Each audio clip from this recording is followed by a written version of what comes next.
సంఖ్యాకాండము 26 అధ్యాయము. ఆ తెగులు పోయిన తర్వాత యెహోవా మోషేకును యాజకుడగు అహరోను కుమారుడైన ఎలియాజరుకును ఇలాగు సెలవిచ్చెను. మీరు ఇశ్రాయేలీయుల సర్వసమాజములోను 20 ఏండ్లు మొదలుకొని పై ప్రాయము కలిగి ఇశ్రాయేలీయులలో సేనగా బయలువెళ్ళు వారందరి సంఖ్యను వారి వారి పితరుల కుటుంబములను బట్టి వ్రాయించుడి. కాబట్టి 20 ఏండ్లు మొదలుకొని పైప్రాయముగల వారిని లెక్కింపుడని యెహోవా మోషేకును ఐగుప్తు దేశము నుండి వచ్చిన ఇశ్రాయేలీయులకును ఆజ్ఞాపించినట్లు మోషేయు యాజకుడగు ఎలియాజరును ఇశ్రాయేలీయులు మోయాబు మైదానములలో యెరికో యొద్దనున్న యొర్దాను దగ్గర నుండగా జనసంఖ్యను చేయుడని వారితో చెప్పిరి. ఇశ్రాయేలు తొలిచూలు రూబేను పుత్రులలో హనోకీయులు హనోకు వంశస్థులు, పల్లువీయులు పల్లు వంశస్థులు, హెస్రోనీయులు హెస్రోను వంశస్థులు, కర్మీయులు కర్మీ వంశస్థులు. వీరు రూబేనీయుల వంశస్థులు. వారిలో లెక్కింపబడిన వారు 43,730 మంది. పల్లు కుమారుడు ఏలీయాబు కుమారులు నెమూయేలు దాతాను అబీరాము. కోరహు తన సమూహములో పేరు పొందినవాడు. అతని సమాజము యెహోవాకు విరోధముగా వాదించినప్పుడు సమాజములో మోషే అహరోనులకు విరోధముగా వాదించిన దాతాను అబీరాములు వీరు. ఆ సమూహపువారు మృతిబొందినప్పుడు అగ్ని 270 మందిని భక్షించినందునను భూమి తన నోరు తెరచి వారిని కోరహును మింగివేసినందునను వారు దృష్టాంతములైరి. అయితే కోరహు కుమారులు చావలేదు. షిమ్యోను పుత్రుల వంశములలో నెమూయేలు వంశస్థులు, యామీనీయులు యామీను వంశస్థులు, యాకీనీయులు యాకీను వంశస్థులు, జరహు వంశస్థులు, షావూలు వంశస్థులు. ఇవి షిమ్యోనీయుల వంశములు. వారు 22,200 మంది. గాదు పుత్రుల వంశములలో సెపోను వంశస్థులు, హగ్గీ వంశస్థులు, షూనీ వంశస్థులు, ఓజని వంశస్థులు, ఏరీ వంశస్థులు, ఆరోదు వంశస్థులు, అరేలీ వంశస్థులు. వీరు గాదీయుల వంశస్థులు. వ్రాయబడిన వారి సంఖ్య చొప్పున వీరు 40,500 మంది. యూదా కుమారులు ఏరును ఓనానును కనాను దేశములో మృతి బొందిరి. యూదా వారి వంశములలో షేలాహీయులు షేలా వంశస్థులు, పెరెసీయులు పెరెసు వంశస్థులు, జరహు వంశస్థులు. పెరెసీయులలో హెస్రోను వంశస్థులు, హామూలు వంశస్థులు. వీరు యూదీయుల వంశస్థులు. వ్రాయబడినవారి సంఖ్య చొప్పున వీరు 76,500 మంది. ఇశ్శాఖారు పుత్రుల వంశస్థులలో తోలా వంశస్థులు, పువీవయులు పువ్వా వంశస్థులు, యాషూబు వంశస్థులు, షిమ్రోను వంశస్థులు. వీరు ఇశ్శాఖారీయుల వంశస్థులు. వ్రాయబడిన వారి సంఖ్య చొప్పున వీరు 64,300 మంది.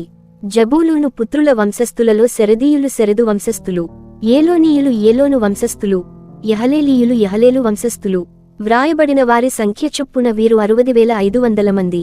యోసేపు పుత్రుల వంశస్థులు. అతని కుమారులు మనష్షే ఎఫ్రాయిము. మనష్షే కుమారులలో మాకీరు వంశస్థులు. మాకీరు గిలాదును కనెను. గిలాదీయులు గిలాదు వంశస్థులు. వీరు గిలాదు పుత్రులు. ఈజరు వంశస్థులు. హెలకు వంశస్థులు. అస్రీయేలు వంశస్థులు. షెకెము వంశస్థులు. షెమీదా వంశస్థులు. హెపెరు వంశస్థులు. హెపెరు కుమారుడైన సెలోపెహాదుకు కుమార్తెలేగాని కుమారులు పుట్టలేదు. సెలోపెహాదు కుమార్తెల పేరులు Mahlah, Noah, Hoglah, Milcah, Tirzah. వీరు మనష్షీయుల వంశస్థులు. వ్రాయబడిన వారి సంఖ్య చొప్పున వీరు 72,700 మంది. ఎఫ్రాయిము పుత్రుల వంశములు ఇవి. షూతలహు వంశస్థులు. బేకరు వంశస్థులు. తహను వంశస్థులు. వీరు షూతలహు కుమారులు. ఏరాను వంశస్థులు. వీరు ఎఫ్రాయిమీయుల వంశస్థులు. వ్రాయబడిన వారి సంఖ్య చొప్పున వీరు 32,500 మంది. వీరు యోసేపు పుత్రుల వంశస్థులు. బెన్యామీను పుత్రుల వంశములలో బెల వంశస్థులు, అష్బేల వంశస్థులు, అహీరాము వంశస్థులు, షూపాము వంశస్థులు. బెల కుమారులు నయమాను, ఆర్దు వంశస్థులు, నయమాను వంశస్థులు. వీరు బెన్యామీనీయుల వంశస్థులు. వారిలో వ్రాయబడిన లెక్క చొప్పున 45,600 మంది. దాను పుత్రుల వంశములలో షూషాము వంశస్థులు. వీరు తమ వంశములలో దానీయుల వంశస్థులు. వ్రాయబడిన వారి సంఖ్య చొప్పున వీరు 64,400 మంది. ఆషేరు పుత్రుల వంశములలో ఇమ్నా వంశస్థులు. ఇష్వీ వంశస్థులు. బెరియా వంశస్థులు. బెరియానీయులలో హెబెరు వంశస్థులు. మల్కీయేలు వంశస్థులు. ఆషేరు కుమార్తె పేరు సెరహు. వ్రాయబడిన వారి సంఖ్య చొప్పున వీరు ఆషరీయుల వంశస్థులు. వీరు 73,400 మంది. నఫ్తాలి పుత్రుల వంశములలో యహసయేలు వంశస్థులు. గూనీ వంశస్థులు. ఏసెరు వంశస్థులు. షిల్లేమీయులు షిల్లేము వంశస్థులు, వీరు నఫ్తాలీయుల వంశస్థులు. వ్రాయబడిన వారి సంఖ్య చొప్పున వీరు 45,400 మంది. ఇశ్రాయేలీయులలో లెక్కింపబడిన వీరు 6,10,730 మంది. యెహోవా మోషేకు ఈలాగు సెలవిచ్చెను, వీరి పేళ్ల లెక్క చొప్పున ఆ దేశమును వీరికి స్వాస్థ్యముగా పంచిపెట్టవలెను. ఎక్కువ మందికి ఎక్కువ స్వాస్థ్యము ఇయ్యవలెను, తక్కువ మందికి తక్కువ స్వాస్థ్యము ఇయ్యవలెను. దాని జనసంఖ్యను బట్టి ఆయా గోత్రములకు స్వాస్థ్యము ఇయ్యవలెను. చీట్లు వేసి ఆ భూమిని పంచిపెట్టవలెను. వారు తమ తమ పితరుల గోత్రముల జనసంఖ్య చొప్పున స్వాస్థ్యమును పొందవలెను. ఎక్కువ మందికేమి తక్కువ మందికేమి చీట్లు వేసి ఎవరి స్వాస్థ్యమును వారికి పంచిపెట్టవలెను. వారి వంశములలో లెక్కింపబడిన లేవీయులు వీరు. గెర్షోనీయులు గెర్షోను వంశస్థులు, కహాతీయులు కహాతు వంశస్థులు, మెరారీయులు మెరారి వంశస్థులు. లేవీయుల వంశములు ఏవనగా లిబ్నీయుల వంశము, హెబ్రోనీయుల వంశము, మహలీయుల వంశము, మూషీయుల వంశము, కోరహీయుల వంశము. కహాతు అమ్రామును కనెను. అమ్రాము భార్య పేరు యోకెబెదు. ఆమె లేవీ కుమార్తె. ఐగుప్తులో ఆమె లేవీకి పుట్టెను. ఆమె అమ్రాము వలన అహరోనును మోషేను వీరి సహోదరియగు మిరియామును కనెను.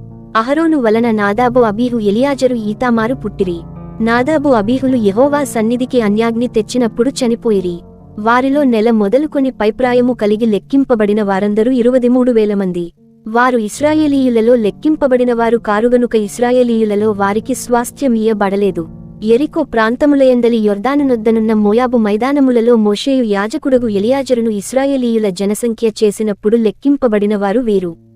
మోషే అహరోనులు సీనాయి అరణ్యములో ఇశ్రాయేలీయుల సంఖ్యను చేసినప్పుడు లెక్కింపబడిన వారిలో ఒక్కడైనను వీరిలో ఉండలేదు. ఏలయనగా వారు నిశ్చయముగా అరణ్యములో చనిపోవుదురని యెహోవా వారిని గూర్చి సెలవిచ్చెను. యెఫున్నె కుమారుడైన కాలేబును, నూను కుమారుడైన యెహోషువయు తప్ప వారిలో ఒక్కడైనను మిగిలియుండలేదు.